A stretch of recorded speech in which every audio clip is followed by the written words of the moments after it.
Hello everyone. My name Dr. Pratibha Arya, Assistant Professor in Institute of Home Science, Bundelkhand university Jhansi. आज आपकी जो topic है जिसको मुझे पढ़ाना है वो है मील प्लानिंग। आज हम जो भी डिस्कस करेंगे इस कंटेंट में या जो भी आपका अकॉर्डिंग टू सिलेबस कि मील प्लानिंग क्या होती है, मील प्लानिंग की डेफिनेशंस, मील प्लानिंग के जो फैक्टर्स अफेक्टिंग होते हैं कि कौन से फैक्टर्स हैं जो मील प्लानिंग को इफ़ेक्ट करते हैं, और हम जब डाइट प्लान करते हैं तो कौन से पॉइंट्स ऐसे हैं जो हम कंसीडर करेंगे। तो इस पे हम डिटेल में डिस्कस करेंगे। अब आपको मैं स्टेप बाय स्टेप पढ़ाती हूँ। आपका जो फर्स्ट है कि व्हाट इज़ मील। मील व्यक्ति को पूछता है कि मील एक्चुअली में है क्या। The food serve and eaten specially at one of the customary regular occasion for taking food during the day as breakfast, lunch, dinner or supper. One of these regular occasion of times for eating food. आप किसी भी time कोई भी food अगर ले रहे हैं वो चाहे ब्रेकफास्ट के रूप में लें, चाहे लंच के रूप में लें, चाहे डिनर के रूप में लें, वो आपका कहलाता है मील। अब इसी से संबंधित होता है कि मील प्लानिंग क्या है, कि what is meal planning. A meal planning can be defined as taking the time to plan nutritious meal for a specified time. Meal planning वो है कि किसी भी स्पेशल टाइम के लिए अगर हम मील को प्लान कर रहे हैं, हमें क्या खाना है, कितना खाना है, और हम क्या चीज़ उसमें ऐसे कौन से न्यूट्रिशियस डाइट लेंगे या रेसिपीज़ ले रहे हैं या फूड ले रहे हैं, वो हमारी मील प्लान कहलाएगी। कि हमने पहले से उसको क्या करा, प्लान कर लिया कि हमको क्या चीज़ लेनी है और कितने अमाउंट में लेनी है। It is the process of planning the type of food the family wants. दूसरी चीज़ आती है कि मील प्लानिंग में हमारी जो फैमिली की डिज़ायर्स हैं या फैमिली हमारी की जो वांट्स हैं और हमारे क्या टाइप ऑफ फूड हैं, उसके अकॉर्डिंग भी हमें वो मील प्लान करना है जो हम लेना चाहते हैं या हमारी फैमिली में ज़रूरत है, या हमारी फैमिली के अकॉर्डिंग जो भी हमारे साथ मेंबर्स हैं उसके अकॉर्डिंग हमें मील को क्या करना है, प्लान करना है। To plan healthy family meals the group and classes of food must be put into considerations. जब भी हम मील प्लान करते हैं तो हमारे जो फूड ग्रुप हैं, पिछली क्लास में बताया भी था कि फूड ग्रुप्स क्या होते हैं, उन फूड ग्रुप्स के अकॉर्डिंग और उन जितने भी हमारे फूड ग्रुप्स हैं वो हमारी डाइट में शामिल होने चाहिए, हमारे मील में शामिल होने चाहिए। ये सारे जो भी हेल्दी फूड हैं उनको हम प्लान करते हैं अपने मील में। A balanced meal is one that contain all foods nutrient in correct quantity for a given person.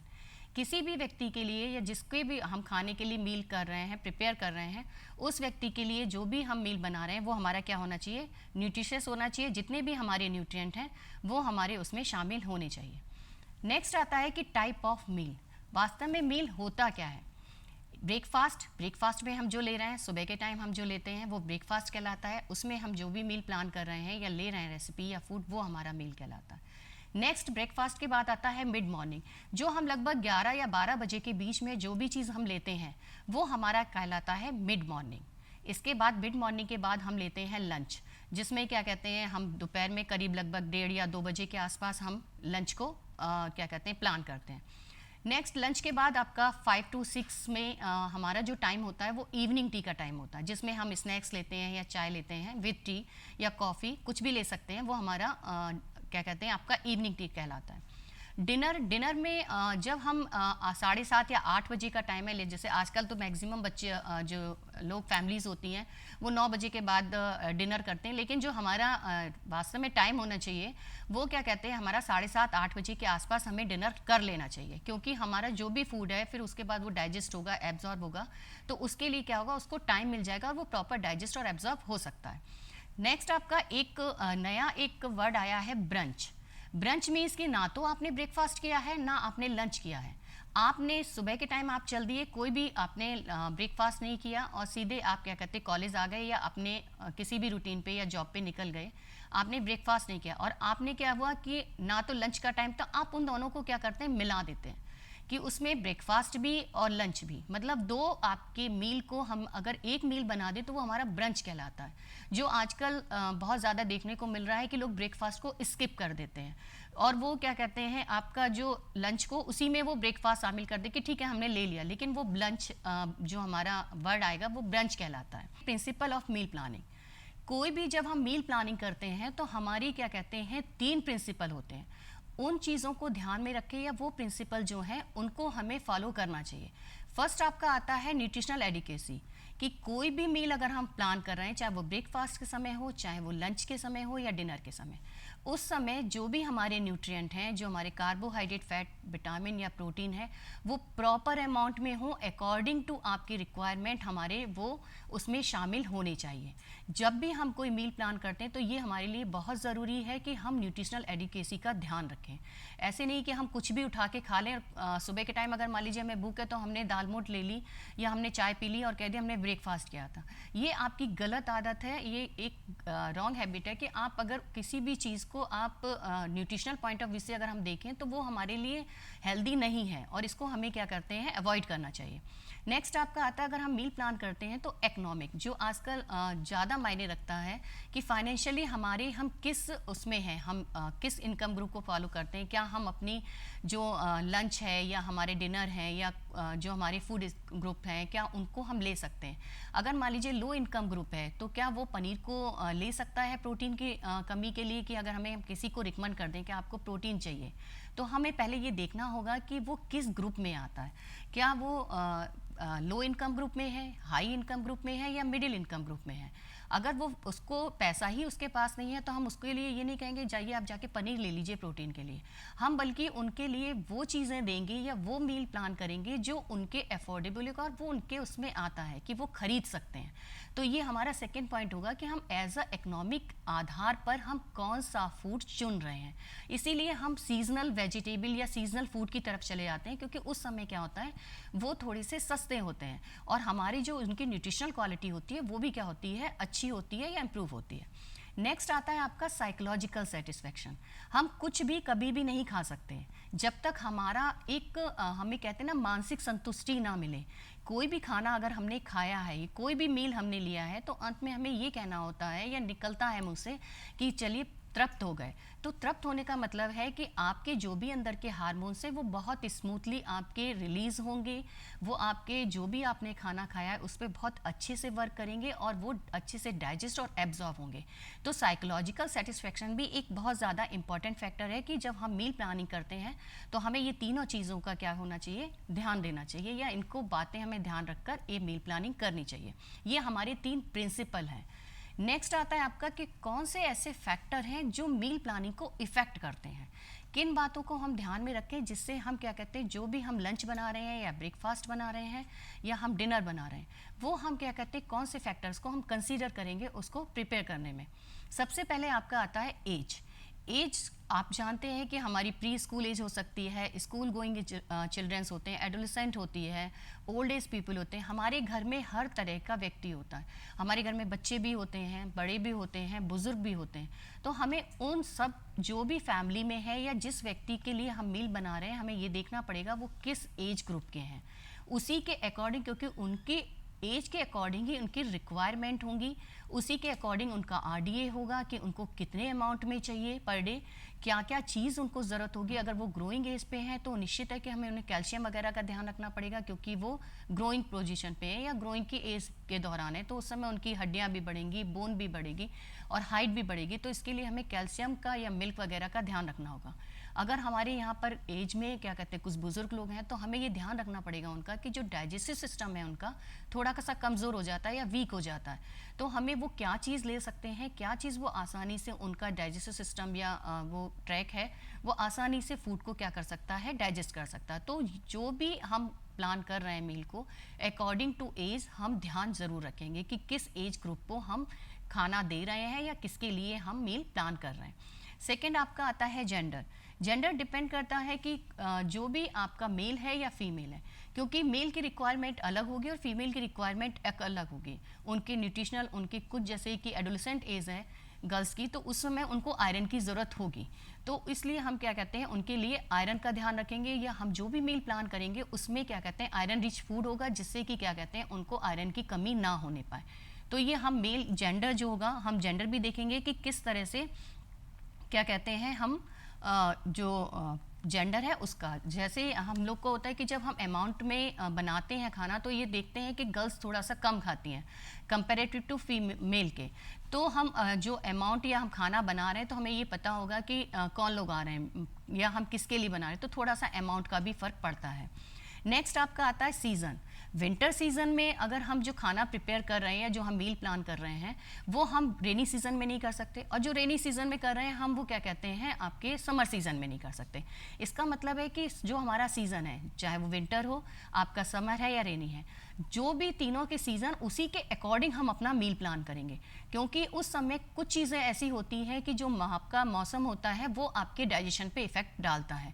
कि रेनी सीजन पे हम कोशिश करते हैं कि जो लीफी वेजिटेबल्स हैं उनको अवॉइड करें, क्योंकि उस समय जो आपका इन्फेक्शन होता है वो ज़्यादा लीफी वेजिटेबल्स में होता है, तो हम उसको क्या करते हैं, अवॉइड करते हैं। तो कुछ चीज़ें अगर हमें मालूम है कि रेनी सीजन में हमें क्या खाना है और क्या नहीं खाना है, इसी तरह विंटर सीजन में हमें क्या लेना है क्या नहीं लेना है, और समर सीजन में क्या लेना है और क्या नहीं, कि अकॉर्डिंग टू टेम्परेचर या अकॉर्डिंग टू सीजन आपका है, उसी हिसाब से हम उसको मील को प्लान करते हैं। नेक्स्ट आपका आता है फूड अवेलेबिलिटी।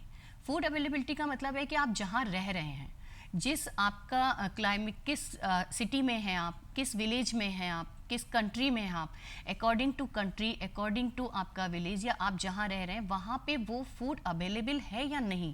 कहीं ऐसा ना हो कि हमने जैसे मान लीजिए हम अपने बुंदेलखंड की बात करें तो हम सी फूड को प्रोवाइड नहीं करेंगे प्रेफर, क्योंकि यहाँ सी फूड नहीं होता, लेकिन हम कहें कि हमने मील प्लान में सी फूड डाल दिया, तो हम उसको नहीं डाल सकते क्योंकि यहाँ सी फूड नहीं है, यहाँ वो फूड अवेलेबल नहीं है। तो वो जो चीज़ आपके लोकल में हो रही है, जो चीज़ वहाँ अवेलेबल है, हम उसी के अकॉर्डिंग अपने मील को प्लान करेंगे और अपने जो भी फूड है उसकी रेसिपीज़ अपनी बनाएंगे। नेक्स्ट आपका आता है culture and religions. Culture and religious बहुत इफेक्ट करता है कि कुछ लोग नॉन वेजिटेरियन होते हैं, कुछ लोग वेजिटेरियन होते हैं, कुछ लोग जैन जो है जो लहसुन नहीं खाते हैं, कुछ लोग प्याज नहीं खाते हैं। अब हमें ये देखना पड़ेगा कि वास्तव में जो हम मील प्लान कर रहे हैं वो किस टाइप के लोग हैं, किस कल्चर के लोग हैं, किस रिलीजियस को वो मानते हैं, उसी के अकॉर्डिंग हमें मील प्लान। हम किसी को भी ये नहीं कह सकते कि आप नॉन वेज खा लिए, किसी को भी ये नहीं कह सकते आप लहसुन खा लीजिए, क्योंकि वो उनका कल्चर नहीं है। तो इसका मतलब है कि हमें वो चीज़ उस फूड में से या उस मील में से कट करनी पड़ेगी, क्योंकि उनका कल्चर अलाउ नहीं करता, या वो रिलीजियस जो भी मानते हैं, या कुछ लोग सूरज छिपने के बाद नहीं खाना खाते हैं। तो हमें ये ध्यान रखना पड़ेगा कि किस कल्चर के लोगों को हमें मील प्लान करना है या कौन से कल्चर के लोग हैं, उसी हिसाब से हम अपने उसको मील को प्लान करेंगे। नेक्स्ट आपका आता है type of activity. Type of activity में आपकी 3 तरह की एक्टिविटी होती हैं। हम सेडेंट्री एक्टिविटी, मॉडरेट और आपकी हैवी वर्क। सेडेंट्री में वो वर्कर्स होते हैं वो बहुत ज़्यादा काम नहीं करते, या आप बहुत ज़्यादा एक्सरसाइज नहीं कर रहे हैं या फिजिकली काम नहीं कर रहे हैं। मॉडरेट में ये है कि बहुत ज़्यादा एक्टिविटी है लेकिन बहुत ज़्यादा ना तो सेडेंट्री है और ना हैवी है, मतलब बीच की एक्टिविटी है कि हाँ चल फिर रहे हैं, थोड़ा सा एक्सरसाइज कर रहे हैं, या आपका थोड़ा सा जैसे हाउस वाइफ हैं वो मॉडरेट में आती हैं। लेकिन मॉडरेट में वो तब है कि जब वो पूरा घर का काम कर रही हैं और उसके बाद अगर मान लीजिए वो घर में काम नहीं कर रही या काम वाली, तो वो उनको हम थोड़ा सा सेडेंट्री, वो डिपेंड करता है कि आप किस एक्टिविटी में आते हैं या कौन से वर्कर हैं, सेडेंट्री हैं या मॉडरेट या हैवी। उसी के टाइप ऑफ एक्टिविटी के अकॉर्डिंग हम क्या कहते हैं मील को प्लान करते हैं। अगर मान लीजिए हैवी वर्कर है तो निश्चित है कि हमको क्या कहते हैं उसको प्रोटीन या कार्बोहाइड्रेट का ध्यान रखना पड़ेगा, क्योंकि वो मसल्स का काम कर रहे हैं, वो आपके एक्सरसाइज या जो भी मजदूर हैं उनको ध्यान रखना पड़ेगा कि वो हैवी वर्कर हैं तो उनका प्रोटीन रिच डाइट हमको उनको अवेलेबल करानी पड़ेगी, या उसके लिए हमें उन्हें प्लान करना पड़ेगा। अगर वो सेडेंट्री वर्कर हैं तो निश्चित है कि हमें ऐसी कोई प्रोटीन बहुत ज़्यादा अमाउंट में नहीं देना होगा कि पता चले कि हमें वो डाइजेस्ट ही नहीं कर पा रही है बॉडी, कि हमने ज़्यादा खा लिया लेकिन काम हम नहीं कर रहे हैं, एक्टिविटी हम नहीं कर रहे हैं, एक्सरसाइज नहीं कर रहे हैं, तो हम जो भी खाना खा रहे हैं वो क्या होगा, हमारा डाइजेस्ट नहीं होगा, ना ही एब्जॉर्ब होगा। वो क्या होगा, पेट हमारा क्या होगा, भारी रहेगा या थोड़ा सा हैवीनेस फील करेगा। तो अकॉर्डिंग टू आपका जो भी एक्टिविटी है उसके अकॉर्डिंग हम क्या करेंगे, मील को प्लान करेंगे। नेक्स्ट लाइक एंड डिसलाइक का ये है कि कुछ लोग बच्चों का होता है कि हमें मिल्क नहीं पीना, तो इसका मतलब ये नहीं है कि हम मिल्क नहीं दे रहे, 1 या 2 दिन हम उसको अवॉइड कर सकते हैं क्योंकि बच्चे के लिए दूध पीना ज़रूरी है। तो लाइक एंड डिसलाइक भी ध्यान रखेंगे। अगर बच्चे कभी कभी क्या होता है कुछ लोगों को ग्लूकोज आपकी लैक्टोज टॉलरेंस होता है कि वो दूध पीते हैं, उनके वो नहीं कर पाते, वॉमिट कर देते हैं। तो लेकिन हमें ये सोचना है कि ठीक है, इसको पसंद नहीं है, हो सकता है कि उसको कुछ प्रॉब्लम हो या मेडिकली कुछ प्रॉब्लम है, तो हम क्या कहते हैं, उसको पसंद नहीं है तो हम उसका क्या करते हैं, दूसरा सब्सटीट्यूट देंगे। कि अगर मान लीजिए उसको मिल्क नहीं पसंद है तो हम कोशिश करेंगे कि पनीर वो खा ले या छेना वो खा ले, कि कम से कम कुछ चीज़ उसको क्या मिल जाए। लेकिन लाइक एंड डिसलाइक को हम प्रेफर करते हैं, लेकिन एक लिमिट तक। ये नहीं है कि हाँ, अगर हमें ये पसंद ही नहीं है, सब्जी हमें पसंद नहीं है तो हमें नहीं खानी, ऐसा नहीं। अगर सब्जी नहीं पसंद है, 1 या 2 दिन के लिए हम वो सब्जी को अवॉइड करेंगे, लेकिन ये नहीं है कि दूसरी बार हो सकता है हम उसका क्या करें, आपका क्या कहते हैं, बनाने की जो प्रिपरेशन है, हम उसको मेथड ऑफ कुकिंग से या कैसे भी करके उसको चेंज कर दें या दूसरी तरीके से हम उसको क्या करें, प्रोवाइड करा दें। नेक्स्ट है आपकी लाइफ स्टाइल। लाइफ स्टाइल ये है कि कुछ लोगों की लाइफ स्टाइल चेंज, जैसे कुछ लोगों का होता है कि हम सिर्फ 2 टाइम हम खाना खाते हैं। कुछ लोग कहते हैं कि नहीं, हम प्रॉपर मील लेते हैं, हम ब्रेकफास्ट भी करते हैं, लंच भी करते हैं, मिड मॉर्निंग में हम फ्रूट्स का भी ध्यान रखते हैं, हम इवनिंग में भी क्या कहते हैं, चाय के साथ हम क्या कहते हैं, कुछ स्नैक्स भी लेते हैं या प्रोटीन के बिस्किट्स भी लेते हैं। एक लाइफ स्टाइल की आपने कैसे प्लान किया हुआ है कि आपने लंच भी, कुछ लोगों का होता है नहीं, हम सिर्फ 3 टाइम खाते हैं, 2 टाइम। तो ये डिपेंड करता है कि लाइफ स्टाइल कैसी, आप कितना मील ले रहे हो या कितना प्रीफर कर रहे हो, या आपका किस जगह पे या कहाँ पे वर्कआउट कर रहे हो या कहाँ आप जॉब कर रहे हो, कि कैसे आपको सिर्फ नहीं हम 2 ही टाइम खा पाते हैं, सुबह खा पाते हैं या शाम को खा पाते हैं, दिन में हमें टाइम नहीं मिलता। तो हमें फिर उसी हिसाब से मील प्लान करना पड़ेगा। उनकी हमें कैलोरी, उनकी प्रोटीन या रिक्वायरमेंट अगर वो 2 हैं तो हमें देखना पड़ेगा कि उनको फिलर्स दे दें या बीच बीच में से खाने के लिए दें, कि ठीक है अगर वो पूरी डाइट नहीं ले पा रहे हैं तो कुछ ऐसे फिलर्स उनको दें जिससे कि वो बीच में लेते रहें और अपनी जो भी रिक्वायरमेंट्स है उसको पूरा करते रहें। नेक्स्ट पॉइंट आपका जैसे आता है वैरायटी। आपने देखा होगा कि अगर हम जब भी हम खाना लगाते हैं टेबल पे, तो अगर मान लीजिए सब वाइट कलर की चीज़ें होंगी तो हम लोग कहते हैं कैसा है। तो हम जब भी खाना बनाते हैं तो ग्रीन वेजिटेबल्स है आपके, अगर हम राइस भी अगर ज़्यादा हो रहे हैं वाइट, तो उसको क्या कहते हैं, ज़ीरा राइस में कर देते हैं या कलरफुल करके उसको क्या कहते हैं, सर्व करते हैं। तो जो अट्रैक्शन होता है, आपका वे ऑफ प्रेजेंटेशन होता है कि आप कैसे उसको प्रेजेंट कर रहे हो, उसी से क्या होता है कि हमें भूख लगाती है। तो आप डिफरेंट टाइप की, ये नहीं है कि हम अगर मील बना रहे तो आलू की सब्जी बना दें, आलू का पराठा बना दें, मतलब सारी चीज़ें हम आलू की नहीं बनाएंगे, तो वैरायटी बनाएंगे कि हाँ, हो सकता है पनीर का हम पराठा बना दें, आलू की सब्जी बना दें, तो उसमें वेरिएशंस रहना चाहिए जिससे कि जो भी हम व्यक्ति खा रहा है वो थोड़ा सा अट्रैक्टिव हो और थोड़ा सा उसको क्या हो कि खाना खाने में इंटरेस्ट आए। तो इस चीज़ का भी हम क्या होगा कि थोड़ा सा एक्सेप्टेबिलिटी का भी ध्यान रखते हैं। नेक्स्ट आपका आता है कि फूड फैट्स होते हैं।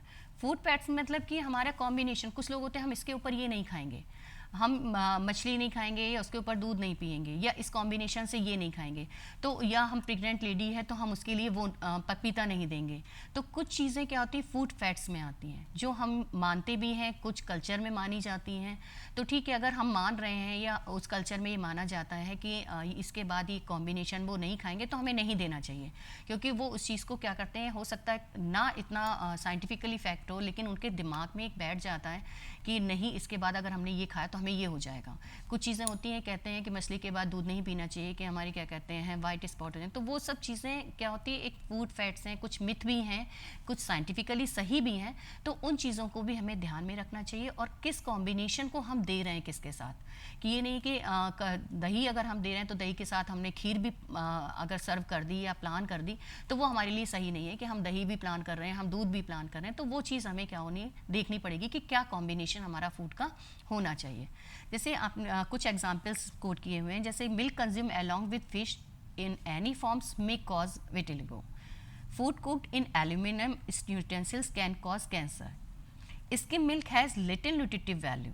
ये कुछ फूड फैट्स हैं जो सही भी हैं, और कुछ आपके कि हाँ, हमें कुछ चीज़ें जैसे कॉपर के साथ, अगर हम कॉपर की चम्मच को यूज़ कर रहे हैं तो हमें सल्फ़र उसके साथ जिसमें है तो नहीं लेना चाहिए। तो वो चीज़ें क्या है कि एक वो है कि कॉम्बिनेशन, कटलरी का भी कॉम्बिनेशन होता है कि किस कटलरी के साथ हमें कौन सी चीज़ क्या करनी है, सर्व करनी है। तो ये सब चीज़ें भी क्या होती हैं, मायने रखती हैं। नेक्स्ट आपका आता है कि point to be consider in meal planning. हम जब मील प्लानिंग करते हैं तो कौन सी बातें ध्यान में रखते हैं।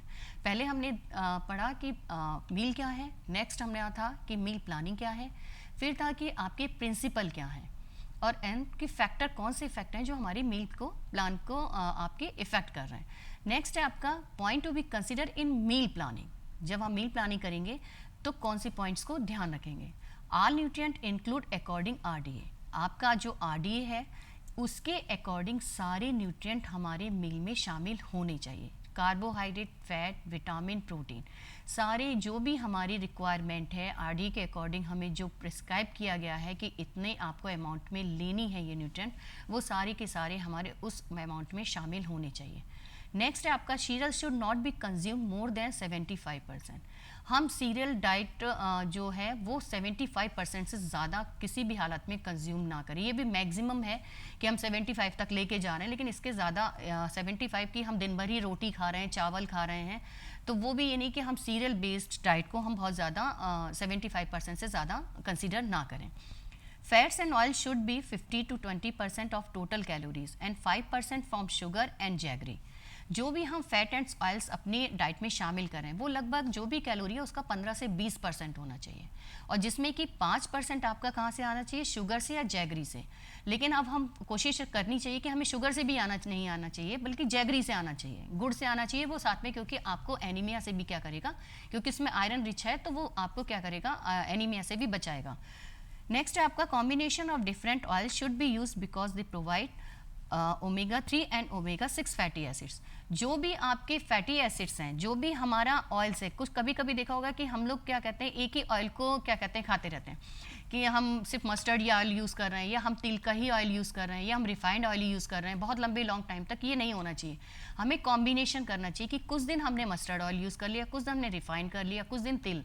तो जो भी हमारे फैटी एसिड्स हैं ओमेगा 3 या 6 फैटी एसिड्स हैं वो हमारी क्या होंगे, बॉडी में चले जाएंगे, और हमारी जो भी रिक्वायरमेंट है या जो भी उनका प्रोटेक्शन है वो हमें फुलफिल करेगा।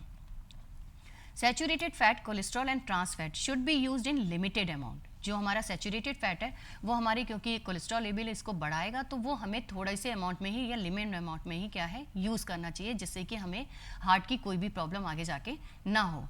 5 food groups are used per day. जो 5 फूड ग्रुप्स आपको पहली क्लास में बताए थे, डिस्कस किए थे, उनको क्या कहते हैं आपके डाइट में शामिल होना चाहिए डेली। ये नहीं है कि आज हमने फ्रूट्स खा लिया, फ्रूट्स छोड़ दिया, आज हमने पल्स छोड़ दिया, तो ये ऐसा नहीं। हमें पूरे दिन में जो भी हमारे फूड ग्रुप में चाहे किसी भी टाइम हम कवर करें, उसको कवर कर लेना चाहिए। जैसे फूड के हम जो फ्रूट्स लेते हैं वो हमेशा जो मिड मॉर्निंग होती है उसके लिए रखते हैं, कि जो हम फ्रूट्स लें तो वो मिड मॉर्निंग में ले लें, कि हम 11-12-1 बजे के करीब आसपास ले लें, कि हमने क्योंकि ब्रेकफास्ट किया हुआ है 8 बजे का और फिर हमारे लंच में टाइम है, तो बीच में अगर जो भूख लगती है तो हम उसमें कोई भी फ्रूट्स ले सकते हैं। Food exchange list are also used. Food exchange list होती है कि अगर मान लीजिए हमको पनीर पसंद नहीं है तो हमने उसको दूध से क्या किया, एक्सचेंज कर दिया, या पनीर नहीं पसंद है हमने इसको छेना से कर दिया एक्सचेंज। तो ये एक्सचेंज लिस्ट होती है कि हमें ये दाल नहीं चाहिए तो हम वो दाल, तो एक एक्सचेंज लिस्ट होती है, उसको यूज़ कर दें। मतलब कोई ज़रूरी नहीं है कि हम एक ही पे डिपेंड रहें, बल्कि हम उसको क्या करते हैं, वेरिएशन करते जाएँ और उसमें एक्सचेंज लिस्ट से उसको उठाते जाएँ या चेंज कर दें। Refined serial and polished rice should be used minimum quantity. जो भी आपके रिफाइंड सीरियल्स हैं और पॉलिश्ड राइस है उसको कम से कम मात्रा में यूज़ करना चाहिए, क्योंकि उसमें फाइबर कंटेंट कम होता है। अगर फाइबर कंटेंट कम है तो निश्चित है कि डाइटरी फाइबर कम है, तो हमें कॉन्स्टिपेशन जैसी प्रॉब्लम्स आ सकती हैं। Dietary fibre should be used in a meal. जैसे डाइटरी फाइबर जो हमारा लीफी वेजिटेबल्स होते हैं या हमारे फ्रूट्स होते हैं, उनको हमें छील के नहीं खाना चाहिए, कि कुछ लोग एप्पल खाते हैं उसका ऊपर का छिलका उतार देते हैं, तो वो सब चीज़ें हमें नहीं करनी चाहिए। ये हम लोग की क्या कहते हैं बैड हैबिट्स हैं कि हमें छील के दे दूँ, क्योंकि हमने उसमें से क्या हुआ, डाइटरी फाइबर को कट कर दिया, जो हमारा हेल्प करता क्या कहते हैं आपके इंटेस्टाइनल को साफ करने में या कॉन्स्टिपेशंस की जो डिजीज़ है उससे प्रोटेक्ट करने में। तो वो चीज़ जो डाइटरी फाइबर है वो हमारी डाइट में क्या हो, बहुत प्रॉपर अमाउंट में होना चाहिए शामिल, जिससे कि हमें आगे दिक्कत ना हो। Soup and appetiser should also be included in a meal. Soup and appetiser जो भी है ये हमारे खाने को क्या है, स्टिमुलेट करता है, कि हमें भूख नहीं लग रही, अगर हमने सूप लिया है तो सूप में हम काली मिर्च वगैरह डालते हैं, या कुछ लोग लहसुन भी यूज़ करते हैं, तो वो क्या है एज अ एपिटाइजर यूज़ करता है, या हमें स्टिमुलेट करता है खाना खाने के लिए। अगर हमें भूख नहीं लग रही है या हमें लग रहा है कि क्या कहते हैं हमें मन नहीं कर रहा, तो कहते हैं लोग सूप पी लीजिए। तो सूप से क्या होगा कि आप गार्लिक गया या ब्लैक पेपर गया तो वो थोड़ा सा स्टिमुलेट करेगा और आपकी भूख को खोलेगा, जिससे कि आपको आसानी से भूख लग जाएगी और ले सकते हैं। Water should be taken in adequate quantities. Water हमें प्रॉपर अमाउंट में लेना चाहिए, क्योंकि वाटर आपका जो भी आपके टॉक्सिकेंट्स हैं बॉडी के अंदर वो उनको क्या करता है, वो क्लियर करने का काम करता है। नेक्स्ट है आपका each meal should meet 1/3 of total calories and protein requirement. आपका 1/3 कैलोरी आपकी है प्रोटीन रिक्वायरमेंट हर आपके मील से मिलनी चाहिए। ये नहीं है कि हमने सीरियल छोड़ दिया या हमने पल्सेस छोड़ दी तो कि नहीं आज हमने सिर्फ क्या कहते हैं चावल खा लिया, आप दाल पे नहीं गए, या हमने सिर्फ दाल पी ली, तो वो सब चीज़ें नहीं होनी चाहिए। हमारी बैड हैबिट्स हैं, हमें सीरियल, पल्स, आपके वेजिटेबल्स, जो भी आपके मिनरल्स हैं, सलाद है, दही है, सबको हमें प्रॉपर अमाउंट में लेकर खाना है, जिससे कि क्या कहते हैं हमारा जो मील है वो पूरी तरह से सारे 5 फूड ग्रुप्स को भी क्या करें, फुलफिल करें। Variety of food should be used in the meal. आपके जो भी फूड्स हैं या जो भी मील हैं उसमें क्या कहते हैं वैरायटी होनी चाहिए, जिससे कि जो मील है वो प्रॉपर सारे फूड ग्रुप्स को क्या करे, रखे उसमें, और उसमें वैरायटी होगी तो हमको भी क्या होगा कि खाने में अच्छा लगेगा और जो भी हमारे न्यूट्रिएंट हैं वो पूरी तरह से कंप्लीट होंगे। तो आज आपका जो ये चैप्टर था, ये आपका जो मील प्लानिंग का, वो कंप्लीट हो गया। अगर किसी को भी कुछ डाउट्स हों तो आप कमेंट बॉक्स में आप मुझे लिखकर डाल दीजिएगा, अगर होगा तो मैं वहाँ पे आपको उस डाउट को क्लियर कर दूँगी।